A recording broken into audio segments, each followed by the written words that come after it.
9 अगस्त की सुबह सुबह लगभग 10:55 के आसपास कोलकाता का एक मेडिकल कॉलेज है, आरसी करकर मेडिकल कॉलेज हॉस्पिटल।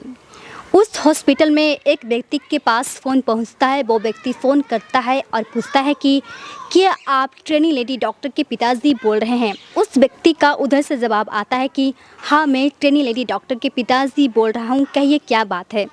वो व्यक्ति बताता है कि आपकी बेटी का तबीयत बहुत ही ज़्यादा ख़राब है, वो काफ़ी ज़्यादा सीरियस है। उस लेडी डॉक्टर के पिताजी और भी आगे बात पूछने का प्रयास करते, लेकिन वो व्यक्ति इतना कहकर आपकी बेटी का तबीयत बहुत ही ज़्यादा ख़राब है, बहुत ही ज़्यादा सीरियस है, इतना कहकर इतना बताकर वो व्यक्ति फ़ोन कट कर देता है। उस लेडी डॉक्टर के पिताजी काफ़ी ज़्यादा परेशान हो रहे थे, काफ़ी ज़्यादा वो चिंतित हो रहे थे। वो लगातार कॉल किए जा रहे थे, लेकिन उधर से कोई भी जवाब नहीं आता है। उस कॉल को उधर से कोई भी रिसीव नहीं कर पाता है। कुछ देर के बाद फिर से वो दोबारा प्रयास करते हैं कि कॉल रिसीव करे। लगातार वो कॉल किए जा रहे थे, लेकिन उधर से जवाब नहीं आता है।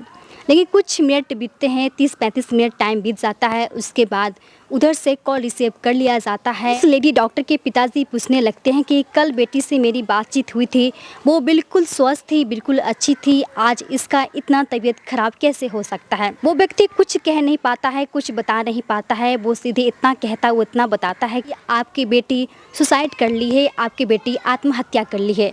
ये बात सुनते हैं उस लेडी डॉक्टर के पिताजी को पैर तले जमीन खिसक जाती है। लेडी डॉक्टर के पिताजी माजी दोनों फूट कर रोने लगते हैं। वो लोग मेडिकल कॉलेज पहुंचते, जानने का प्रयास करते क्या हुआ है क्या नहीं हुआ है, लेकिन तब तक ये खबर हज़ारों लाखों करोड़ लोगों तक पहुंच जाती है। ये खबर जिस रूप में लोगों तक पहुंच जाती है, लोग काफ़ी ज़्यादा सोचने पर हैरान हो जाते हैं। वो मजबूर हो जाते हैं कि आखिरकार ये सब कैसे हो सकता है। कई लोग, हज़ारों लाखों की संख्या में लोग होते हैं, सड़क पर उतर आते हैं, प्रदर्शन करने में लग जाते हैं, या फिर डॉक्टर हो या नर्स हो या फिर नेता हो। सड़कों पर काफ़ी ज़्यादा भीड़ होती है। सभी लोग की मांग एक ही होती है, इस घटनाक्रम को लोग सीबीआई की जांच मांग करने लगते हैं और इस बात की खबर मोबाइल के माध्यम से हज़ारों लाखों लोगों तक पहुंचाई जाती है। जिसने इस घटना को अंजाम दिया था, उस व्यक्ति का क्रूर चेहरा लोगों के सामने आ जाता है। हेलो गाइस, आई होप कि आप लोग अच्छे होंगे, सुरक्षित होंगे। मैं दिव्या आज की जो मैं सच्ची घटना सुनाने जा रही हूँ, जो सुनने के बाद आपका दिल दहल जाएगा। दरअसल ये घटना है पश्चिम बंगाल की राजधानी कोलकाता, और कोलकाता में एक सिटी है लाल बाज़ार, और लाल बाज़ार के इलाके में ही एक हॉस्पिटल है, आरसी करकर मेडिकल कॉलेज हॉस्पिटल। और इसी हॉस्पिटल की medical department PG post graduate की एक लेडी ट्रेनी डॉक्टर होती है। करीबन रात में 11 बजे के आसपास लेडी डॉक्टर की माँ अपनी बेटी के पास फ़ोन करती है। बेटी कॉल को रिसीव करती है, माँ बेटी में बात होती है। माँ अपनी बेटी से पूछती है कि बेटी तुम कैसी हो, तुम खाना खाई कि नहीं खाई। लेडी डॉक्टर अपनी माँ से कहती है कि हाँ माँ, मैं बिल्कुल अच्छी हूँ, मैं बिल्कुल स्वस्थ हूँ, मैं खाना खा चुकी हूँ, आज मेरा नाइट शिफ्ट है, मरीज को देखने के लिए जाना है। माँ बेटी में दोनों में बातचीत होती है। बातचीत हो जाने के बाद माँ को तसल्ली मिल जाती है कि मेरी बेटी बिल्कुल अच्छी है, वो बिल्कुल स्वस्थ है।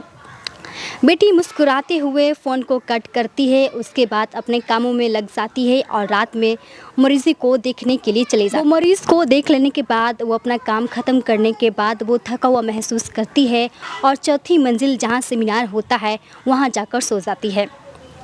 कल सुबह होता है, करीबन 9 बजे के आसपास कुछ लोग उस सेमिनार के गेट को खोलते हैं। तभी कुछ लोग की नज़र उस लेडी डॉक्टर पर पड़ती है।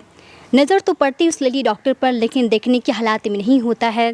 दरअसल लेडी डॉक्टर नग्न अवस्था में होती है। जहाँ तहाँ शरीर पर चोट के निशान होता है, जहाँ तहाँ उनके शरीर कटी होती है। देखने में ऐसा लग रहा था कि शायद इन्हें पूरी तरह से मारा गया हो, पीटा गया हो।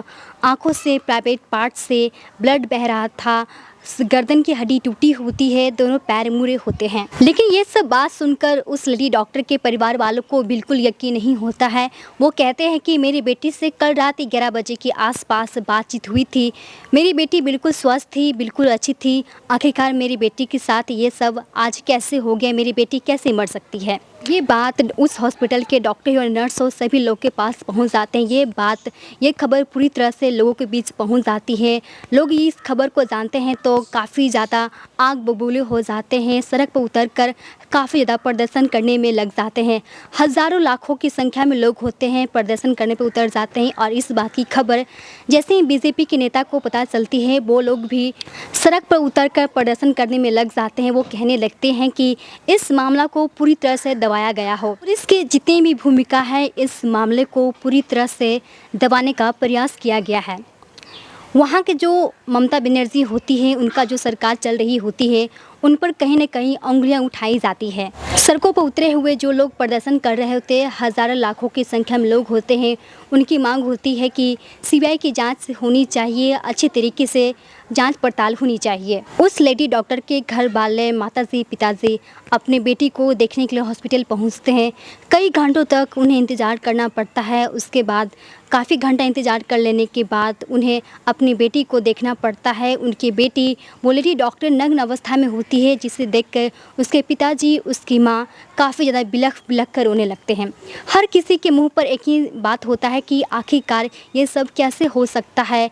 इतने अच्छे से वो मरीज़ को देखा करती थी, इतने अच्छे से स्वभाव विचार रखा करती थी, आखिरकार वो दरिंदा कौन हो सकता है। पुलिस उस लाश को अपने कब्जे में लेती है, पोस्टमार्टम के लिए भेज दिया जाता है। रिपोर्ट आती है। रिपोर्ट आने के बाद सभी लोग के पास ये खबर पहुंच जाती है। कोलकाता की सड़कों पर हज़ारों लाखों लोगों की संख्या होती है, प्रदर्शन करने में लोग होते हैं। लोग काफ़ी ज़्यादा गुस्से में आग बबूले होते हैं। जो लोग सड़कों पर उतर रहे होते हैं, प्रदर्शन कर रहे होते हैं, उन लोग को एक ही मांग होती है कि उन्हें जल्द से जल्द उनसे फांसी होनी चाहिए। ये एक राज्य भर में प्रदर्शन नहीं, बल्कि कई राज्य भर में बहुत लोग प्रदर्शन करने में लगे होते हैं। उन लोग को एक ही का नाम होता है कि इन्हें जल्द से जल्द फांसी होनी चाहिए। उसके बाद ममता बनर्जी आती है और कहती हैं, जिसने इस घटना को अंजाम दिया है, इतनी गंदी कार्य किया है, उसे कड़ी से कड़ी सज़ा मिलना चाहिए। ये सीबीआई जांच हो या फिर एसआईटी की जांच हो। हालांकि एसआईटी को गठन कर दिया गया था, लेकिन एसआईटी पर बहुत ज़्यादा प्रेशर होता है। वो उस जगह को बहुत ही बारीकी तरीके से जांच रहे थे, उसे देख रहे थे, छोटी से छोटी चीज़ को। तभी उनकी नज़र ऐसी चीज़ पर पड़ती है। इसके बाद उनकी नज़र ब्लूटूथ पर पड़ती है। ब्लूटूथ पर नज़र पड़ने के बाद उस हॉस्पिटल के सभी स्टाफ को, डॉक्टर या नर्स हो, सभी लोग को बुलाया जाता है और उनसे कहा जाता है कि आप लोग अपने अपने फ़ोन को ब्लूटूथ ऑन कर लें। सभी लोग अपने अपने फ़ोन को ब्लूटूथ ऑन कर लेते हैं। तभी उसमें से एक व्यक्ति की कनेक्ट ब्लूटूथ से हो जाती है और उसके बाद पुलिस उसे क्राइम सस्पेक्ट मानती है। दरअसल उस व्यक्ति का नाम संजय राय होता है। वो पुलिस कल्याण बोर्ड में भूमिका के रूप में होता है। जब वो चाहे हॉस्पिटल में आ सकता है, जा सकता है, हर किसी को मदद कर सकता है। दरअसल वो व्यक्ति लाश के सामने होता है, पुलिस उससे पकड़ती है, पूछताछ करती है, वो कुछ गुनाह को कबूल करता है। उसके बाद पुलिस उस व्यक्ति का फ़ोन चेक करता है तो ये पता चलता है कि उसे पॉर्न वीडियो देखने की, गंदी गंदी वीडियो देखने की आदत होती है। वो हमेशा पॉर्न वीडियो देखा करता था, गंदी वीडियो देखा करता था। ये बात कहीं न कहीं लोगों तक पहुंच जाती है, सोशल मीडिया तक पहुंच जाती है। मीडिया के जो लोग होते हैं वो संजय राय के घर पहुंच जाते हैं। उनकी माँ रहती है, उनसे पूछताछ करना शुरू कर देती है। जब मीडिया वाले संजय राय के घर पहुंच जाते हैं, उनकी माँ होती है, उनकी माँ से पूछताछ की जाती है। संजय राय की माँ बताती है कि वो अपने से कम उम्र की या अपने से ज़्यादा उम्र की जो महिला होती है उसे गंदी निगाहों से देखा करता है। दरअसल संजय राय शादीशुदा होता है। वो एक शादी नहीं बल्कि 3 से 4 शादी कर रखा होता है। वो अपने पहले बीवी को तलाक दे देता है, उससे वो अलग होता है क्योंकि वो अपनी पहले बीवी को मारता था, पीटता था। उससे मन भर जाने के बाद अपनी पहली पत्नी को छोड़ देता है, उससे तलाक ले लेता है। लगातार वो 2 बीवी के साथ ऐसा ही करता है और उसके बाद तीसरी बीवी की मौत हो जाती है। मौत हो जाने के बाद अगल बगल में इसका कोई भी कंप्लेन नहीं करता है, इसका कोई भी कंप्लेन पुलिस के पास दर्ज नहीं कराता है क्योंकि ये खुद को अपने आप को पुलिस वाला समझता है। ये शरीर से हिस्ट पुष्ट होता है, ये बॉक्सर होता है। आसपास के जो पड़ोसी लोग होते हैं किसी के पास भी हिम्मत नहीं होता है कि इसका कोई भी पुलिस कंप्लेन करे, इसका कोई विरोध करे। जब भी ये हॉस्पिटल में ज़्यादा था, गंदे गंदे वीडियो देखा करता था, पॉर्न वीडियो देखा करता था और उस रात 11 बजे के आसपास उस घटनाक्रम को अंजाम देता है। उस महिला के साथ, उस लेडी डॉक्टर के साथ कई बार ये हैवानियत किया गया है। कई लोगों के पास ये बात पता चलती है। इस इस बात की खबर जब अखबार में छापी जाती है तो अखबार में ये बताया जाता है कि उस लेडी डॉक्टर के साथ बहुत ही ज़्यादा उसे मारा गया है, पीटा गया है। जहाँ तहाँ शरीर पर चोट के निशान होता है, जहाँ तहाँ शरीर कटा होता है। उसके शरीर से, उसके प्राइवेट पार्ट से, आँख से खून बह रहा होता है, गर्दन की हड्डी टूटी होती है, दोनों पैर मुड़े होते हैं। उस लेडी डॉक्टर के साथ दुष्कर्म करने के बाद उस इंसान का उससे मन भर जाता है, उसे गला घोंटकर हत्या कर दिया जाता है, उसे मार दिया जाता है। वो लेडी डॉक्टर सेमिनार में सो रही होती है। दरअसल सेमिनार चौथी मंजिल पर होती है।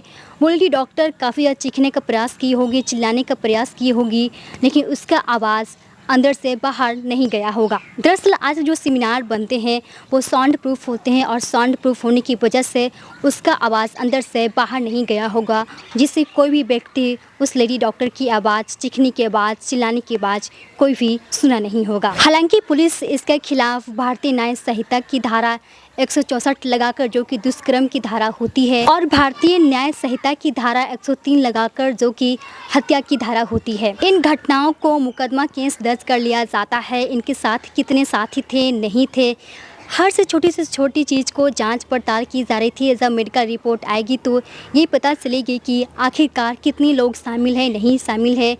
छोटी से छोटी बारीकी चीज़ को जांच की जा रही थी, पड़ताल की जा रही थी। संजय राय को 13 अगस्त को पुलिस रिमांड में भेज दिया जाता है। इस घटनाक्रम को अंजाम दिया जाता है। ये भी बताया जाता है कि ये शराब पीकर उस रात हॉस्पिटल के आसपास घूम रहा था, ये हॉस्पिटल के अंदर आया था। यह पुलिस कल्याण बोर्ड में सहायक की भूमिका के रूप में होता है। इससे कोई भी रोक टोक नहीं होता है, जब चाहे वो हॉस्पिटल के अंदर आ सकता है, जा सकता है। जिस तरह से इस घटना को अंजाम दिया था, यह घटना की गूंज करोड़ों लोग की मोबाइल के माध्यम से करोड़ों लोगों तक पहुंच जाती है। हर राज्य में, हर देश विदेश भर में ये खबर पहुंच जाती है। लेडी ट्रिनी डॉक्टर के साथ उस व्यक्ति ने किस तरह से घृणा कृत्य किया, सभी लोग के सामने आ जाता है। दोस्तों, इस कहानी को सुनाना आपको परेशान करना नहीं है, बल्कि आपको जागरूक करना है। जहाँ रहें सुरक्षित रहें, अपना ध्यान रखें। जय हिंद।